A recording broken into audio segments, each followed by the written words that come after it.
C প্রোগ্রামিংয়ের lecture 0-তে আপনাদের সবাইকে স্বাগতম জানাচ্ছি। আমি নওফেল মাসনুর। আজকের লেকচার 0 এর বিষয় হচ্ছে সি প্রোগ্রামিং অ্যান্ড ইন্ট্রোডাকশন। তো আসুন লেকচার 0 শুরু করা যাক। প্রথমেই আসছে হোয়াট ইজ প্রোগ্রামিং। প্রোগ্রামিংটা আবার কি? তো এই প্রশ্ন দেওয়ার আগে আমি আপনাদের একটা প্রশ্ন করব। সেটা হচ্ছে, আমরা কম্পিউটার দিয়ে আসলে কী কাজে ব্যবহার করি? উত্তর অবশ্যই হবে, আমরা বিভিন্ন ধরনের সমস্যা সমাধানের কাজে কম্পিউটার ব্যবহার করি। মানুষের যে সমস্যা সমাধান করতে অনেক সময় লাগে, সেটা কম্পিউটার খুবই তাড়াতাড়ি সমাধান করে দিতে পারে। কীরকম?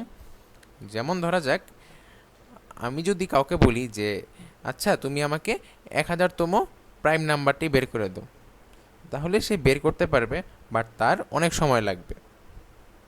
কিন্তু আমি যদি কম্পিউটারকে সেই নাম্বারটি বের করতে বলতে চাই, তাহলে কম্পিউটার আমাকে খুব তাড়াতাড়ি সেটা বের করে দিতে পারবে। অর্থাৎ আমরা একটা সমস্যা সমাধানের কাজে কম্পিউটার ব্যবহার করি। তো এই সমস্যা সমাধানের কাজে আমাদেরকে অবশ্যই কম্পিউটারকে কিছু ইনস্ট্রাকশন দিতে হবে, কারণ কম্পিউটার নিজে নিজে কিছু করতে পারে না। সব মানুষ যা ইনস্ট্রাকশন দিয়ে দেয়, কম্পিউটার সেই ইনস্ট্রাকশন ফলো করে, এবং সেই ইনস্ট্রাকশন ফলো করেই সে একটা রেজাল্ট আমাদেরকে প্রদান করে। তো আমরা যে ইনস্ট্রাকশনগুলো দিব, সেটাকে একটা কম্পিউটারের এক্সিকিউটেবল প্রোগ্রামে রূপান্তর করতে হবে। তো কম্পিউটার প্রোগ্রামিং হচ্ছে কোনো একটা সমস্যা সমাধানের জন্য যে ইনস্ট্রাকশনগুলো রয়েছে, সেগুলোকে এক্সিকিউটেবল ফাইলে রূপান্তর করাই হচ্ছে প্রোগ্রামিং। তো আমরা যে সমস্যাগুলো সমাধান করব, সেগুলো যে কম্পিউটারকে ইনস্ট্রাকশন দিব, তার জন্য একটা ভাষা থাকতে হবে, আর সেই ভাষাগুলোকে বলা হয় প্রোগ্রামিং ল্যাঙ্গুয়েজ।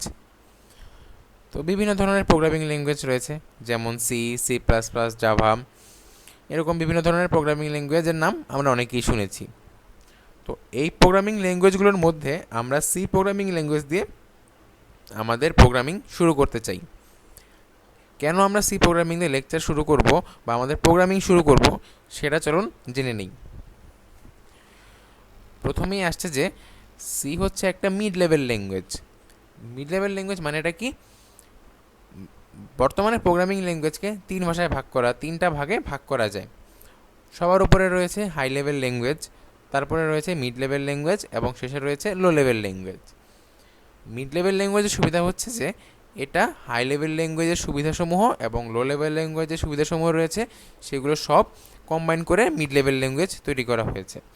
সেই হিসাবে আমরা সি একটি মিড লেভেল ল্যাঙ্গুয়েজের হওয়ার কারণে আমরা সি থেকে অনেক সুবিধা পেতে পারি। দ্বিতীয়ত হচ্ছে যে সি প্রোগ্রামিংকে যে কোনো ধরনের প্রোগ্রামিংয়ের কাজে ব্যবহার করা যায়। কীরকম? যেমন গেম ইঞ্জিন ডেভেলপমেন্ট, তারপরে হচ্ছে প্রোগ্রামিং ল্যাঙ্গুয়েজ ডেভেলপমেন্টের জন্য সি ব্যবহার করা যায়। আমরা যে জাভার নাম শুনেছি, সেই জাভা আসলে পুরোটাই সি দিয়ে লেখা হয়েছে। তারপরে আসছে embedded system, operating system, Linux, যে আমরা লিনাক্স যে কার্নেলটা ব্যবহার করি, সেই কার্নেলের পুরোটাই সি ল্যাঙ্গুয়েজে লেখা হয়েছে। তারপর আসছে যে সি প্রোগ্রামিং ল্যাঙ্গুয়েজ দিয়ে আমরা সিস্টেম প্রোগ্রামিংও করতে পারি। অর্থাৎ সি প্রোগ্রামিং দিয়ে আমরা যে কোনো ধরনের প্রোগ্রামিং করতে পারি। এরপরে হচ্ছে যে সি হচ্ছে একটা স্ট্রাকচার প্রোগ্রামিং ল্যাঙ্গুয়েজ। এই স্ট্রাকচার প্রোগ্রামিং ল্যাঙ্গুয়েজটা কি, সেটা আমরা বিস্তারিত পরে আলোচনা করব। আপাতত জেনে রাখি যে স্ট্রাকচার প্রোগ্রামিং ল্যাঙ্গুয়েজ হওয়ার কারণে সি থেকে আমরা অনেক সুবিধা পাচ্ছি। এরপরে আসছে যে হোয়াট ইজ কম্পাইলার। তো কম্পাইলারটা কি? আমরা সবাই হয়তো জানি যে কম্পিউটার আসলে সব কিছু বাইনারি অপারেশনে করে। বাইনারি অপারেশনটা কি? সে 0-1-0-1 এই দুটো ডিজিট দিয়েই আসলে সে যাবতীয় তার কাজকর্ম চালায়। আমরা যে গান শুনি, ছবি আঁকি কিংবা সিনেমা দেখি, আসলে সব কিছুই কিন্তু সেই 0-1-0-1-এর কাজ।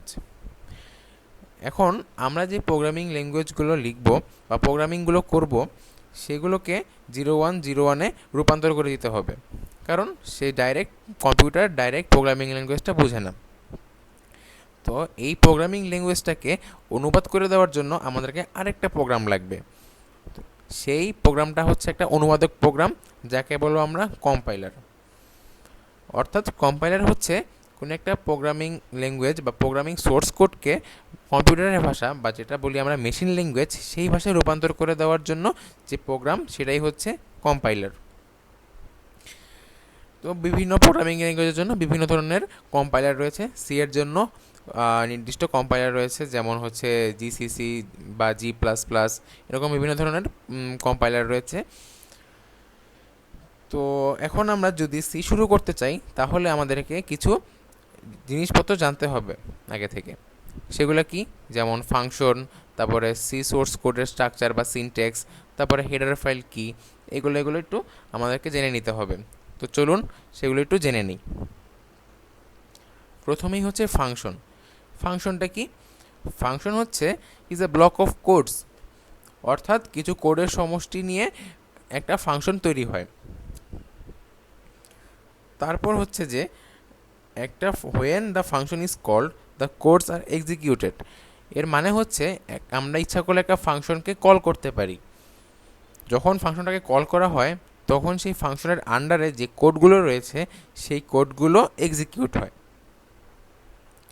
তারপর হচ্ছে যে the codes are surrounded with curly braces, অর্থাৎ যে দুটো কার্লি ব্র্যাকেট রয়েছে বা থার্ড ব্র্যাকেট, এই থার্ড ব্র্যাকেটের ভিতরে আসলে সব কোডগুলো লেখা হয়ে থাকে এবং সেই কোডগুলো একটা ফাংশনের আন্ডারে থাকে। তারপর হচ্ছে যে function can take some input or parameters and process it. আমরা গণিতে সবাই ফাংশন করেছি। একটা ফাংশন বিবেচনা করা যাক, যেমন f(x) = 2x + 3। এই ফাংশনের মধ্যে আমরা x এর বিভিন্ন মান ইনপুট দিতে পারি। যেমন আমরা যদি এখানে x এর জায়গায় 2 ইনপুট দেই তাহলে সে প্রসেস করে 2 × 2 + 3 অর্থাৎ 7 সে প্রসেস করে বের করবে। গণিতে যেরকম ফাংশন একটা ইনপুট নিতে পারে এবং সেই ইনপুটটাকে সে প্রসেস করতে পারে, ঠিক তেমনি আমাদের সি প্রোগ্রামিং ল্যাঙ্গুয়েজে ফাংশনটা কোনো একটা ইনপুট নিতে পারে, যেটাকে আমরা বলি প্যারামিটার, এবং সেটাকে সে প্রসেস করতে পারে এবং সেই প্রসেস করার পর সে আমাদেরকে একটা আউটপুট প্রদান করতে পারে। যেমন আমরা f(x + 3) থেকে 2 ইনপুট দিলে আউটপুট পাচ্ছি 7। তো এরপরে আসছে যে ফাংশন আসলে দুই প্রকার, একটা হচ্ছে লাইব্রেরি ফাংশন আর একটা হচ্ছে কাস্টম ফাংশন। লাইব্রেরি ফাংশনগুলো হচ্ছে যেই ফাংশনগুলো আগে থেকে লেখা আছে, সেই ফাংশনগুলো আমরা বিভিন্ন ধরনের কাজে আমাদের প্রোগ্রামে ব্যবহার করতে পারি। আর কাস্টম ফাংশন হচ্ছে যে ফাংশনগুলো আমরা নিজেরাই লিখব, অর্থাৎ নিজের তৈরি ফাংশনগুলোই হচ্ছে কাস্টম ফাংশন। তো আসলে ফাংশনটা সি প্রোগ্রামিং একটা বিস্তৃত বিষয়। আমরা এখানে খুবই সামান্য আলোচনা করেছি। যখন আমরা ফাংশনে বিস্তারিত আলোচনা করব তখন এই সবগুলো ব্যাপার আশা করি ক্লিয়ার হয়ে যাবে। আপাতত আমাদের সি যেহেতু আমরা শুরু করতে চাচ্ছি, আমাদের এই জিনিসগুলো জানা থাকলে আপাতত আমরা সি শুরু করতে প্রস্তুত হয়ে যাব। ফাংশনের পরে আছে হচ্ছে হেডার ফাইলস। আমরা ফাংশনে বললাম যে ফাংশন দুই প্রকার, একটা হচ্ছে লাইব্রেরি ফাংশন আর একটা হচ্ছে কাস্টম ফাংশন। আমরা আমাদের প্রোগ্রামে লাইব্রেরি ফাংশন ব্যবহার করতে পারি। এখন এই লাইব্রেরি ফাংশনের যে কোডগুলো, সেই কোডগুলো কোথায় লেখা আছে? সেই কোডগুলো আসলে লেখা আছে বিভিন্ন লাইব্রেরি ফাইলে। এখন এই লাইব্রেরি ফাইলকে লোকেট করে আসলে হচ্ছে হেডার ফাইল, অর্থাৎ header file is a file that contains the prototype of A library function. তো আবার প্রোটোটাইপটা কি? এটা যখন আমরা ফাংশন সম্পর্কে আলোচনা করব তখন এই প্রোটোটাইপ সম্পর্কে আমরা জানতে পারবো। আপাতত জেনে রাখি যে আমরা আমাদের প্রোগ্রামে যে ফাংশনটা ব্যবহার করব সেই ফাংশনের যে লোকেশন বা যেই লাইব্রেরিতে সেটা লেখা আছে সেই লাইব্রেরির সাথে এই সোর্স বা সেই লাইব্রেরির সোর্স কোডের সাথে কানেক্ট করে আসলে আমাদেরকে আউটপুট প্রদান করে হেডার ফাইল।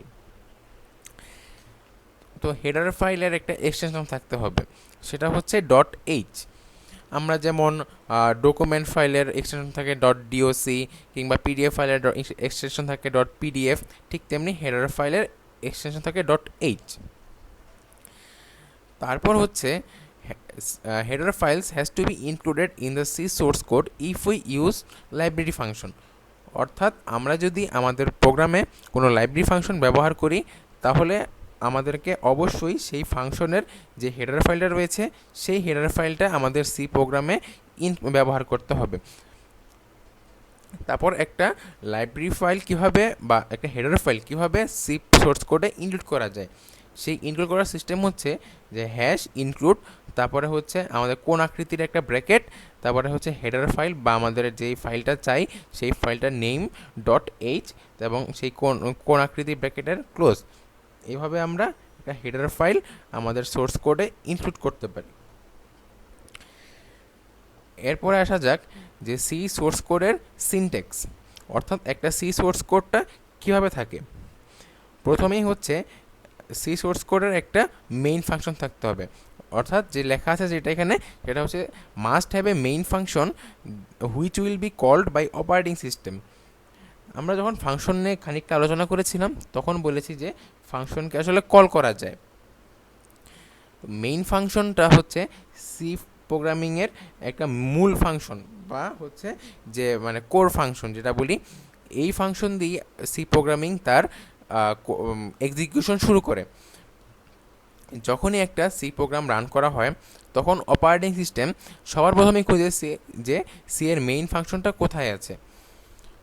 যেখানেই সেই মেইন ফাংশনটা পাওয়া শুরু করে সেখান থেকে সে এক্সিকিউট করা শুরু করে। তার মানে আমরা যেটা বুঝলাম যে একটা সি সোর্স কোডে একটা মাত্র মেইন ফাংশন থাকতে হবে, কারণ অপারেটিং সিস্টেম কখনও আরেকটা মেইন ফাংশন খুঁজতে যাবে না। সে যখনই একটা মেইন ফাংশন পাবে সেখান থেকেই সে কোড এক্সিকিউট করা শুরু করবে। যদি আমরা একাধিক মেইন ফাংশন লিখি তাহলে আমাদের সেই কোডটা কম্পাইল হবে না, অর্থাৎ আমাদেরকে একটা এরর শো করবে। তারপর হচ্ছে যে সি সোর্স কোডে প্রত্যেকটা স্টেটমেন্টের পর একটা সেমিকোলন ইউজ করতে হবে। তো স্টেটমেন্টটা কি আবার? স্টেটমেন্ট হচ্ছে একটা লাইন অফ কোড, অর্থাৎ এক লাইনে একটা কোডকেই বলা হয় স্টেটমেন্ট। এই স্টেটমেন্টগুলোই আসলে আমরা লিখি এবং সেই স্টেটমেন্ট এক্সিকিউট হয় লাইন বাই লাইন, অর্থাৎ C codes are executed line by line. প্রথম স্টেটমেন্ট, তারপরে দ্বিতীয় স্টেটমেন্ট, তারপরে তৃতীয় স্টেটমেন্ট, এভাবে সে স্টেটমেন্ট পর্যন্ত সে যায় এবং যাওয়ার পর সে এক্সিকিউট করা বন্ধ করে। এবং এই প্রত্যেকটা স্টেটমেন্টের পর আমাদেরকে একটা সেমিকোলন দিতে হবে। তারপরে আমরা সি সোর্স কোডের স্ট্রাকচারটা দেখে নিই। প্রথমেই হ্যাশ ইনক্লুড দিয়ে আমাদের যে হেডার ফাইলটা সেটা ইনক্লুড করতে হবে যদি আমরা কোনো লাইব্রেরি ফাংশন ব্যবহার করি। তারপরে লিখতে হবে ইন্ট মেইন। ইন্টটা কি? ইন্ট হচ্ছে একটা ডাটা টাইপ। যখন আমরা ডাটা টাইপ নিয়ে আলোচনা করব হয়তো লেকচার 2 বা 3-এ, তখন আমরা এই সম্পর্কে বিস্তারিতভাবে জানতে পারবো। আপাতত জেনে রাখি যে আমাদের সি কোড লেখার জন্য আমাদেরকে ইন্ট মেইন লিখতে হবে। তারপরে হচ্ছে দুইটা ফার্স্ট ব্র্যাকেট দিয়ে আমাদের সেই কার্লি ব্র্যাকেট শুরু করতে হবে। যেহেতু মেইন একটা ফাংশন তাই আমাদেরকে সেই ফাংশনের জন্য যে মানে স্ট্রাকচার সেটা লিখতে হবে ব্র্যাকেট দিয়ে। তারপরে হচ্ছে মেইন ফাংশনের ভিতরে আমরা বিভিন্ন স্টেটমেন্ট লিখব বা কোডগুলো লিখব। এভাবে স্টেটমেন্ট 1, স্টেটমেন্ট 2, স্টেটমেন্ট 3 ভাবে করতে করতে আমরা যখন আমাদের লেখা শেষ হয়ে যাবে তখন আমাদের লাস্টে লিখতে হবে রিটার্ন 0। রিটার্ন 0টা কি? এটাও যখন আমরা ফাংশন নিয়ে আলোচনা করব তখন এই সম্পর্কে আমরা বিস্তারিতভাবে জানব। তো এই ছিল আসলে সি সোর্স কোডের সিনট্যাক্স, অর্থাৎ একটা সি সোর্স কোডটা কীভাবে হয়। অর্থাৎ আমরা জানলাম যে কীভাবে একটা সি সোর্স কোড আমরা লিখতে পারি। এরপরে হচ্ছে যে ইনস্টলিং কোড ব্লকস আইডিই।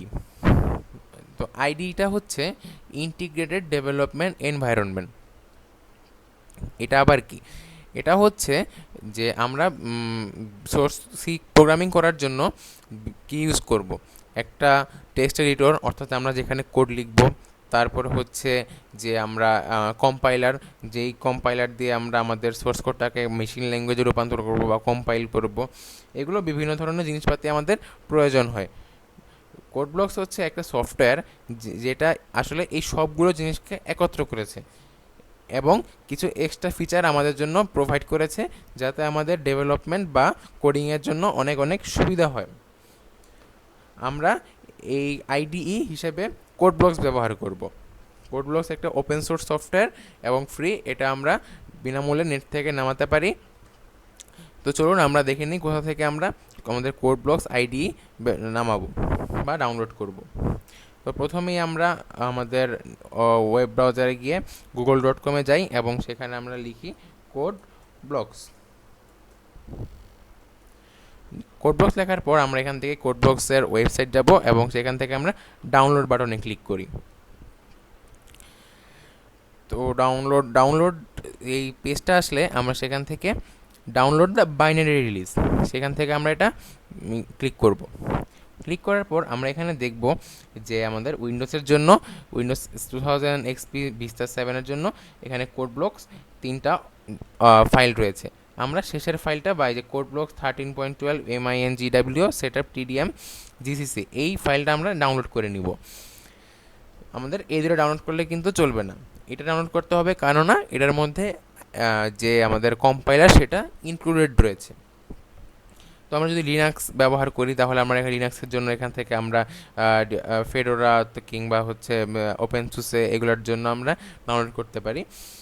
তো ম্যাকের জন্য এখানে ডাউনলোড অপশন রয়েছে, আমরা যে অপারেটিং সিস্টেম ব্যবহার করি সেখান থেকে ডাউনলোড করে নিব। এবং এটা ইনস্টল করা খুবই সোজা, আমরা যেভাবে নর্মাল একটা গেম বা সফটওয়্যার ইনস্টল করি ঠিক সেভাবে আমরা এই কোড ব্লকসটা ইনস্টল করতে পারবো।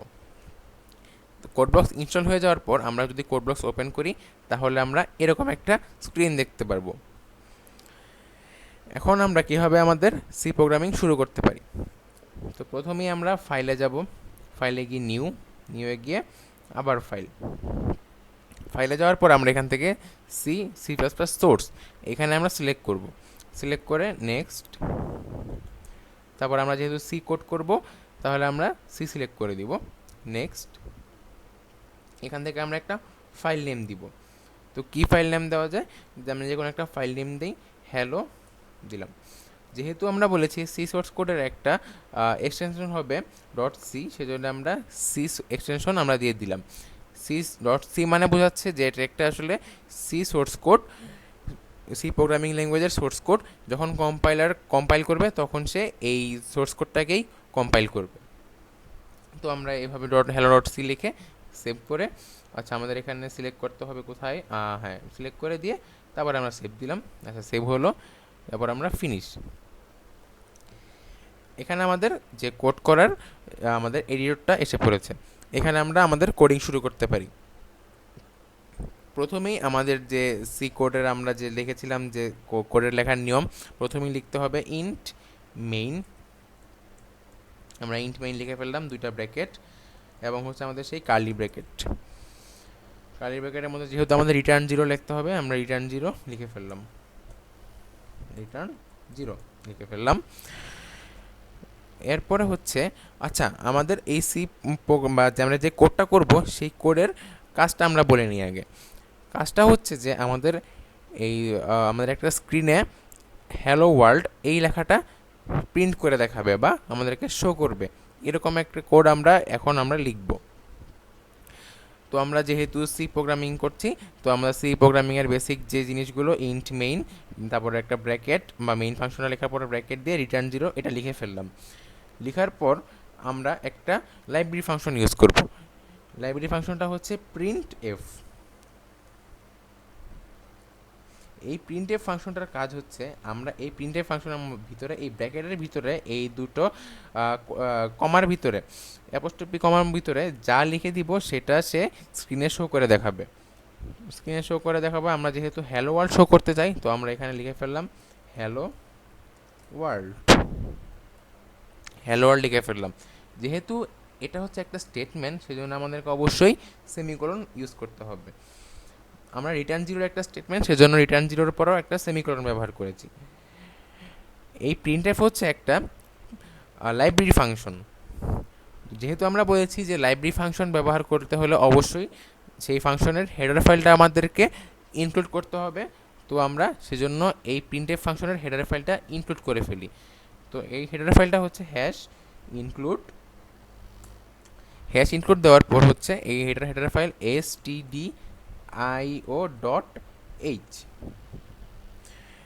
stdio.h হচ্ছে প্রিন্টএফ ফাংশনের জন্য হেডার ফাইল।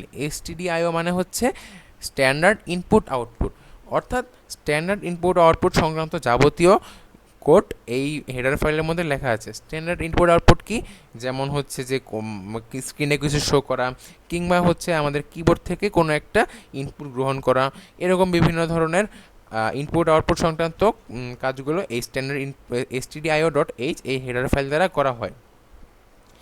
তো আমরা কোডটা আর একবার রিভিউ করি। যে প্রথমে আমরা ইন্ট মেইন আমাদের যে সি কোড লেখার যে সিনট্যাক্স সেটা আমরা লিখে ফেললাম ইন্ট মেইন, তারপরে হচ্ছে আমরা একটা ব্র্যাকেট দিয়ে এবং দুটো কার্লি ব্র্যাকেট দিলাম এবং রিটার্ন 0 লিখলাম। লিখে ফেলার পর আমাদের যেহেতু কাজ হচ্ছে যে স্ক্রিনে একটা হ্যালো ওয়ার্ল্ড এই লেখাটা শো করে দেখানো, সেহেতু আমরা প্রিন্টএফ লিখে ফেললাম। প্রিন্টএফের কাজ হচ্ছে যে আমরা যেই লেখা এটার ভিতরে যা লেখা দিব সেই লেখাটা স্ক্রিনে শো করে দেওয়া।